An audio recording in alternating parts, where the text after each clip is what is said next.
제가 느끼기에는 조금 대법원 개인회생 처리 지침이 서울회생 실무준칙을 좀 따라가지 못하는 느낌이 들어요.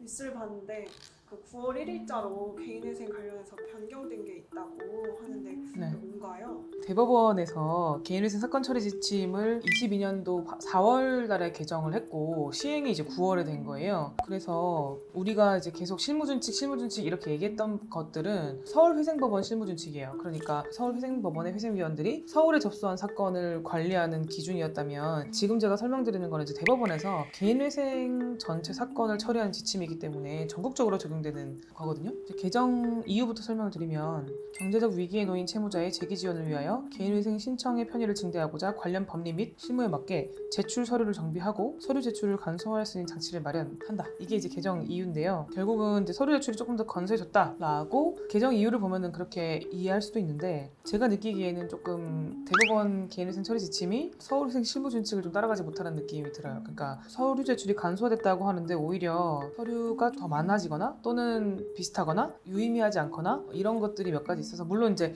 전국적으로 봤을 때는 서울과 지방이 좀 차이가 있었으니까 이게 좀 끌어올려진 느낌은 있는데 서울 기준으로 봤을 때는 별 의미가 없는 것 같거든요. 그래서 예를 들어서 설명을 드리면 기존에 접수할 때 필수적으로 취합받은 서류가 그대로 이제 있고요. 배우자 서류가 필수 목록에서 제외된 거 그거 말고는 일단은 1차적으로 유의미한 건 없어요. 오히려 급여 소득자를 기준으로 말씀을 드리면 원래 그 소득 산정할 때 작년 기준으로 이제 근로소득 원천징수 영수증 또는 1년치 급여 명세서 그러니까 지금 시점으로부터 1년 또는 작년 그 소득 자료를 냈었는데 개정된 준칙 목록에 보면 급여 명세서가 최근 2년분 그리고 근로소득 원천징수 영수증 급여 입금 통장 4번 최근 2년분 이렇게 이제 기재가 되어 있어서 어떻게 보면 범위가 조금 더 늘어나는 걸로 보여지기도 해요. 그래서 이게 어떤 식으로 적용될지는 모르겠어요. 그리고 어차피 채무자 회생법에도 물론 그렇게 되어 있고 그동안 실무 관행도 그러했지만 필수 서류로 기재되어 있는 것을 받고 끝이 아니잖아요. 어차피 필요한 보정은 1년치 급여 자료를 받았다고 하더라도 3년치를 새로 받을 수도 있고 이런 거라서 이번 그 준칙 시행으로 크게 이제 채무자들 입장에서 별로 좋아진 건 없다라고 일단 저는 보여져요.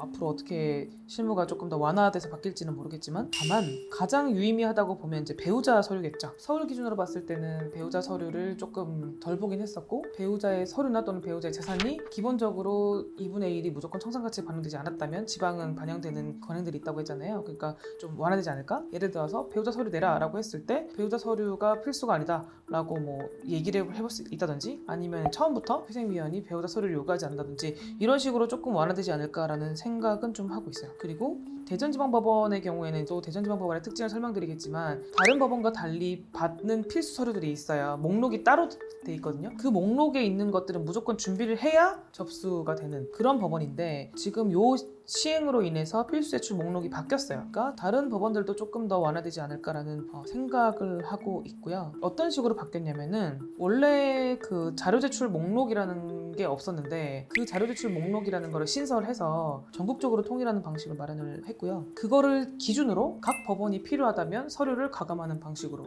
이렇게 바뀌었어요. 그래서 나머지 사항들은 그렇게 중요한 내용들은 아니어서 생략을 하고 그래서 제가 이 준칙 개정으로 가장 기대하는 부분은 늘 우리 도산 실무를 하는 변호사님들이 저도 마찬가지고 가장 하는 말이 채무자들의 어떤 관할에 따라서 너무 유불리가 달라지고 서류나 또는 보정 사례들이 너무 다르다라고 했던 부분에 대해서 전국적으로 통일적인 기준이 어쨌든 이제 마련되었잖아요. 그러니까 아무래도 좀 지역별 편차가 조금 줄어들지 않을까라는 기대를 하긴 하는데 얼마나 회생위원들이 이 의지를 가지고 이거를 통일화해줄지는 모르겠죠. 그래서 그런 부분에서는 조금 의미가 있다고 보는 거고 제출 서류에 대한 그 신설된 조항들이 여러 가지가 있는데 이거를 다 읽으면 너무 길어서 이거는 생략을 하도록 할게요. 그래서 뭐 정리해서 말씀을 드리면 전국적으로 통일된 기준이 마련되었다는 점에서는 사무실의 입장에서는 좀 예측 가능성이 좀 올라가는 측면이 있겠지만 지난번에 우리 전국적으로 떠들썩하게 했던 그런 실무조칙만큼의 채무자 입장에서 유의미한 큰 변화는 없을 것 같아요. 어차피 이제 배우자 서류가 필수 목록에서 제외되었다고 하더라도 배우자 서류를 볼 위원들은 분명히 볼 거거든요. 그래서 그런 차원에서 좀 이해를 하시면 될 것 같고 그래서 이렇게 개정된 사항들이 있으니까 아무래도 조금씩 법원에서도 의지를 갖고 이렇게 좀 통일안을 마련하려고 한다라는 차원에서 좀 참고로 알고 계시면 될 것 같아요. 네, 이상입니다.